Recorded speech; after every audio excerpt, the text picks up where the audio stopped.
សួស្តីអតិថិជនទាំងអស់គ្នាថ្ងៃនេះសូមមកធ្វើការបង្ហាញប្រភេទក្រូជ័រប្រើងាំកម្រាស់5លីនិងកម្រាស់4លីប្រភេទកម្រាស់5លីនេះដែរគឺវាមានផ្ទៃអេប៉ុងវាចំនួន1លីសាច់ក្រូ4លីចឹងទាំងអស់វា5លីសម្រាប់ក្រូប្រើងាំដែលមានផ្ទៃអេប៉ុងស្រាប់នេះដែរគឺយើងយកទៅដំឡើងដោយមិនចាំបាច់ក្រាលអេប៉ុងស្នោពីក្រោមទេគឺវាមានស្រាប់តែម្ដងប្រភេទអេប៉ុងនេះគឺវាធ្វើមកគឺវាស្អិតជាប់ជាមួយផ្ទៃក្រូតែម្ដងពេលដែលយើងដំឡើងទៅគឺវាខំជាប់ជាមួយផ្ទៃបាតយើងដែលធ្វើឲ្យការប្រើប្រាស់គឺងាយស្រួលហើយនឹង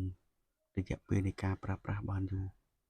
សម្រាប់ប្រភេទក្រូជ័រប្រើងាំនេះដែរគឺថាវាមានសភាព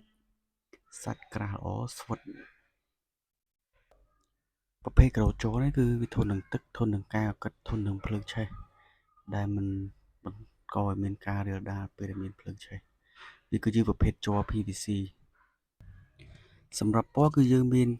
ពណ៌ជាច្រើននៅក្នុងស្តុកដែលងាយស្រួលទៅដល់អតិថិជនក្នុងការជ្រើសរើសដើម្បីយកទៅ decor ទៅតាមលក្ខខណ្ឌជាក់ស្ដែងរបស់បងប្អូនហើយសម្រាប់ប្រភេទ4លីអត់មានអេប៉ុងបាតស្រាប់ក៏យើងមាននៅក្នុងស្តុកផងដែរគឺប្រភេទក្រូជ័រប្រើងាំដូចគ្នាប៉ុន្តែប្រភេទនេះគឺយើងក្រាលអេប៉ុងស្នោពីខាងក្រោម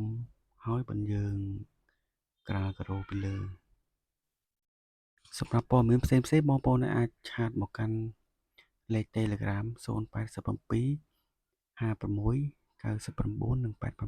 88ឬក៏បងប្អូនអាចឆាតមកកាន់ Facebook Page ផ្ទាល់ផងដែរ